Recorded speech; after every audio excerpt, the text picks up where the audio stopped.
this game has met and exceeded my expectations, and in this little video I'm just going to tell you why.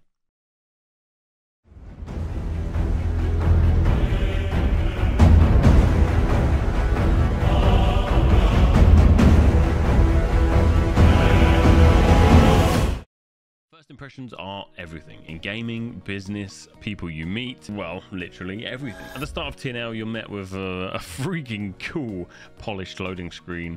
Yes, I'm here talking to you about a loading screen, which leads you into a pretty sophisticated character creation screen where you can even kind of like upload your own picture and it tries to match your facial features. Now, it doesn't do a perfect job, but it's kind of cool actually. You can change everything from your nose, height, width, side, ears, chin, this, that, slants of eyes, width of eyes, hair color, standard stuff, but cheekbones, you can basically change everything. They've done a very good job with the character creation. But it's really the tutorial that makes the first impression absolutely great. It's filled with gorgeous cinematics, simple prompts, a little bit of story, and it just feels good. So mounts and pets. Now in this game they're called morphs.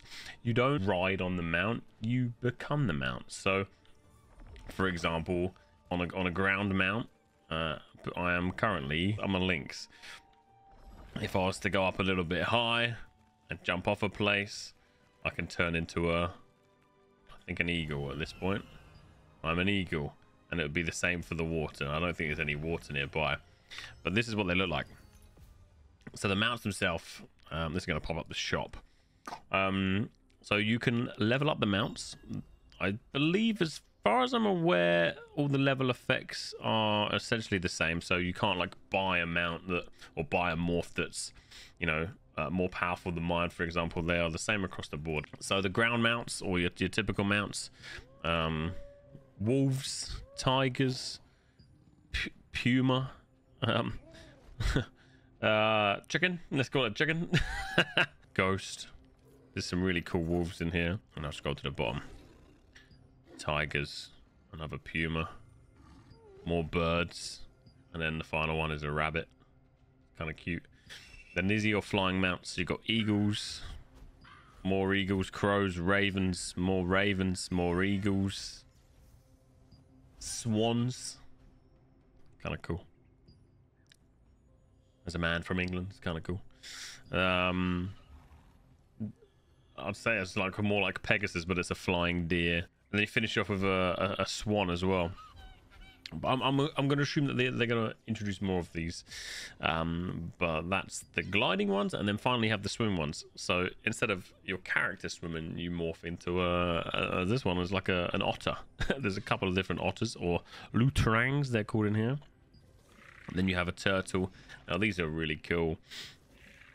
Obviously I haven't unlocked these yet. Just looks fantastic. And then for the final turtle at the moment. I'm going to assume this is coming from the volcano land, which we haven't been there yet. Effects takes no damage over time in lava areas. Kind of cool. So these are the mounts. Now the pet system. Now typically I'm not an anime fan. I've never really been keen on pets in games because typically they do come across very anime, and that's not my thing. However, I don't know if you can see my little guy here. I think they're called Amitoi in this game, aka a pet. Now the pet has a function as well. It will pick up your loot for you, which for me I bloody love. But I'm not against them, and I'm not against them because they come across as these, like, they're teddies. They're not like anime pets, they're teddies, and they're like woolen cute teddies, and I'm completely okay with this. I was really like, oh no, he's gonna be shit, but actually they're pretty cute and they're very cool. I've only unlocked 5 at the moment. I've been doing them through quests, side quests, main story quests, whatever. Now, I think a bit of a fan favorite here is a penguin, but you can upgrade the penguin and stick a little woolen jumper on it. It's just brilliant. I don't know, man. I just absolutely love it. I'm a big fan of these. There's lots to collect, and there's lots of ways to get them, and I'm going to assume that there's going to be more as we go as well. Love the squid. Yeah, these are the pets. So that was a quick look at the morphs and the pets. Let's have a quick look at how you gear up within Throne Liberty. So I'm not max level yet, so I can't show you everything, but I can give you my understanding of how you gear up in this game. And what I like is that there seems to be a relatively simple goal. And what I mean by that is the pathing to getting to, let's say, end game gear seems relatively straightforward. Now, the way I've sort of put this is it's kind of easy to use, not crazy difficult to master, but it's going to take a little bit of time to master. These are our sort of crafters here, as it were. There are multiple of them, so I'm in one of the villages now. We have sort of slightly higher level ones, but we have our weapon crafter, armor crafter, accessory crafter. I'm gonna try and talk you through this. So first is your character screen. You can press P to access this. Now this is sort of your typical character. It shows you all the gear that you have, your accessories, your stats are behind my head here. Let me just move quickly. These are your stat points. So I have one left, for example. I can pop that into strength and it will tell you what I'm going to get for that. It updates it as we go. We can hit apply. You can extend this and you can start to see how your character is evolving. Now for me, this is a little bit too much. I can't particularly understand all of this. I will at some point start to dig deeper. But for now, we will just go over kind of the bits that I've got my head around. So this is your character. Now, one way to level up your character is by going into your inventory, and you'll get these things called growth stones. And what the growth stones do is essentially allow you to level up your gear. Now the gear has like an enchanting system, so we have a quality armor growth stone. Now in theory I should be able to, let's take our boots for example. We have 49 out of 1, so I can now grow these boots. When I then get myself either a crafted or a drop next level blue, let's say, I can transfer this from my green boots to my blue boots, so you don't waste what you're doing. That's my understanding. So if I was to hit continue to level 1, we're going to level this up. It should take me to level 1, and I only use 1. And now the higher you get, there are chances that you can fail, but there is no chance of you having your equipment destroyed, which says I just don't like that. Obviously BDO, Lost Ark, I'm pretty sure you had the option to, or you had the RNG that your stuff would be destroyed. Now this is a nice system for me. So I can see that took 2 growth stones to level up. We'll do a couple more. 1, 2, 1, 2, 3, 4 on that one. And as you can see, the higher you get, the more growth stones you're going to need. Now it doesn't kind of stop there. So if I was to go into the merchant here, you will be able to see sword here. Now we won't do it just yet. I'm just going to show you how we get there. So for the rare sword, you need rare mana steel, rare this, rare that, whatever. To get these items, you can either get them dropped directly or you can level them up. So for example, if you go and do some harvesting and you get quality mistwood and you want rare mistwood, you just need to use 5 quality to get 1 rare. Now I haven't had one fail yet, so there is a chance that it could fail, but this is how you sort of make your way up the rankings. So you get your common gear, you level it up to rare gear, and it's as simple as that. Now I haven't made this yet, and I actually didn't realize I had the resources, but I do, so this is super cool. So let's craft our first sword. So you can see, why is it showing me the bow? Yeah, that's kind of annoying. I currently have a green sword which does 48 to 89 damage. If I come into my weapon crafter here, I can have this one which does 70 to 114. So let's craft our first rare broadsword. The craft was successful. That's good news. So if I was to come into my character here, I should now be able to equip my sword, and we have a nice new sword. Now this will work the same for every weapon. Every weapon has a slightly different requirements, but the basics still remain. So you go into your weapon materials, you get some lower quality, you level up to the higher quality, and that's going to be the same again for the next one. Once we get into the epics. Now I have seen an epic craft. I will just take you there now. We're going to go down into the castle. This is where my brain was earlier. We have a senior accessories crafter, senior weapon crafter. So high level city, high level crafters. Let's head straight back to the weapon crafter for now. So as you can see now, we have, let's go back to the great swords, for example. This is our elite resistance sword, which we just crafted. Now to go on to the next level of sword, we're going to need precious mana steel, precious magic powder. And this is the same process again. So we go from rare now into precious.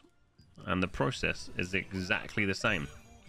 And this is what I'm talking about by having a clear set goal. Now, I haven't dug too deep into this because that's the basics of it. Then you can start to evolve your character a little bit more, and you have things such as your masteries. Okay, so this is where it starts to get a little bit more in depth. So if I'm to press K again, the basics is simple, but then it starts to get a little bit not difficult, but this is where you need to spend a little bit of time understanding your character. So I've just gone with a great sword and a bow to start with, and to level up your skills you simply need to get the mastery books. So it's very similar to the gearing. You have uncommon, you have rare, and then you're going to have epic. Now what we're looking at here is, you see these little arrows, that means I've got some mastery books for a rare longbow. So if I was to now press this, it would allow me to level up my bow skill. Not all the way, clearly I need more. So let's just go continue to level 1. So that's going to use what, 3? They use 3 books to get us there. Now, if you can see underneath the text there, it says damage up 110, 110, 110, 110. But the number next to it, 110 plus 23, 110 plus 25, 27, 30, 32. Now, every time you level up your ability, you're leveling up the damage with it. That's the same across all of these abilities. So this is my first epic that I just got. Pretty cool, actually, because it's one of these abilities that lets me target where I wish. So when we're talking about the combat and how it was kind of Guild Warsy, there are certain abilities like this one here and the one you just saw previously where I can choose where I want to actually place it. Let me show you slightly a bit better here. We're off action combat here. So whoops. You've got the choice of where you place this. Hopefully I don't hurt this guy. Quite nice. So yeah, that's how we kind of level up our masteries, our skills. Now, the masteries is where I need to evolve my character a bit more. So if we go into our greatsword here, we then have a slightly deeper section, which is our weapon mastery. Now, this is kind of, I guess these are kind of your passives. So if we will go to charge, we've got 3 different routes here. We've got charge, incapacitate, and face off. And you can sort of start to see a bit of an overview. Range defense, melee evasion, passionate cheer, max health. And if you mouse over them again, you get yourself a little bit of information about what they do. Buff duration, bind resistance, cooldown speed, max health. Now this is where you're going to want to craft your character into your personal playstyle. Now of course there's going to be builds coming out. I'm going to have suggested builds. There's going to be builds on websites. There's going to be XYZ telling you what to do. This is where it starts to get a little bit not confusing, but this is where the game starts to really evolve for you guys who are looking to really evolve and adapt your character around the skills and the combat and everything of that. But that's the gearing up. TLDR, you have uncommon, rare, epic, and you make your way up. You go from quality, or like uncommon, let's say, yes, common, to uncommon, to rare. You know, you work your way up the ladder from green to blue to purple, and it's a very simple from A to B, and I really like this. It's right up my alley. Okay, so the combat. Now, the meat of the game, the part of it that, you know, all of the other shit is nice, but without combat, none of it really matters. Now, I've played about 7 to 10 hours a day since launch, and I've only just really started to kind of find my way with the combat. Now, it feels very Guild Wars 2 to me, which is nice as I played a lot of that back in the day, but it's still definitely rough around the edges. I prefer the action combat system, but it's kind of hard to target people in large-scale PvP, so I kind of opted for the classic mode. I do not have an issue with the combat, and then, you know, the bottom line is it could be better. But what we're going to do is we're going to revisit the combat once I've put, you know, a couple of 100 hours into the game and I really kind of understand what they are trying to do with it. So the content, in my opinion, is absolutely awesome. So after playing about 3 years of New World, the quests for me in Throne Liberty have been very fun. The environment is absolutely awesome, and you do get a sense of this sort of old school MMORPG, though it is pretty grindy with shitloads of mobs everywhere, but it you know, somehow it does feel good. We've got 6-man dungeons, open world dungeons, continuous dynamic events throughout the day, which are kind of like mini competitions, guild raids, castle sieges, large scale PvP, and just genuinely like a shed load of content to enjoy. Now for me, for early on, it is genuinely a little bit overwhelming, but it's really nice to know that there is so much to do, and I can see quite a nice end game loop already, especially for those who enjoy PvP. Now if you enjoy PvE, I don't know, it might get a little bit stale after you complete all the bosses, but there is genuinely loads, and I think it's going to take quite a bit of time to get the mechanics down and genuinely complete all of the PvP and PvE content there has to offer. So the end game loop for the PvP is obviously your standard sort of stuff: castle fights, there's the tax collection, there's the open world PvP, there's the claiming of the open world control points and things like that. And finally, the big discussion at the moment is whether Throne of Liberty is pay to win. Now, I haven't had a chance to really check out the store per se. Everything seems to be in Korean, of course, and I don't particularly know what the hell I'm looking at. Now, there is a battle pass and we have the special shop here. You can start to get a little bit of an idea. Things just don't seem to load for me, and I'm guessing this is probably because of my location. But there are multiple ways to purchase things. One is through just normal in-game gold. One is through this ornamental coin. Now, I had no idea that I'd collected some of these, but these are from your codex collections, which is essentially your quests. And then finally you have this currency called Lucent, now a paid currency used at the special shop and the marketplace. Now, this is what's got everyone a little bit nervous. Now, essentially what you can do is I can put money in and then I can buy stuff with Lucent. What you can buy, I'm not 100% sure yet, but what we do know through playing the game and what they've said themselves is that I as a player can list something on the market and you as a player can buy it from the market with Lucent. So for example, I can show you here. Now, the guys have done some content. They didn't claim it, now it's gone to the guild. What we can do, for example, in the guild is you can set things on sale or set them as an auction. So as you can see here, everything is about Lucent. It's all about this paid currency. Now, I think if I was to purchase something, it would go through to the person who initially was the acquirer. So in this particular scenario, it'd be Saz. So if I now go for member sale, I can put this at an auction within the guild only, to allow the guys to bid on it between one another, and then obviously the highest price wins. You can also just give it to someone. So I could be like, okay, Banana, you can have this. Banana now has this item. And then finally you can set a fixed price. I think 10 is the minimum. Yeah, 10 is the minimum. And you can put it as high as you like as well. So as far as I'm aware, this is how the premium market will also be, something similar to this. But in order for this to happen, you as a player, let's say you're going to list it, you are going to want to list it. Now, the chance of you wanting to list something better than what you already have is very unlikely. Of course, there may be some instances, but it's very unlikely. And now this is where the whole pay to win discussion comes in. And I think this truly depends on how you personally view pay to win. Now, we've had this discussion a lot, and there doesn't seem to be a right or wrong way, because it has evolved over time. There is some form of monetary value in bloody every game at this point in time, and it does suck for sure. You know, bring back the old days, but whatever. We are here. It is what it is. There is the marketplace bit here, but I just don't understand this yet. But the TLDR, on my opinion, on the pay to win is it's very simple. If I could spend, let's say, £1,000 and buy a weapon that's better than anyone else, that allows me to quote unquote win, that would be my pay to win. This version of pay to win only really happens if, let's say that I've listed this fantastic weapon, you've come along and bought it, you can then use that weapon to win against lower level players than me. You can't necessarily win against me, because the chances are I'm going to have better knowledge than you, still have better gear than you, because I'm not going to list the best gear, right? I'm going to use that for myself. Obviously, at some point, everyone's going to be at a relatively similar level in terms of gear. So you as a new player, or anyone like call them a whale at this point, come in, purchase that piece of gear, and just wear it straight away. Now, obviously, that allows them to win against some people, but it doesn't allow them to win.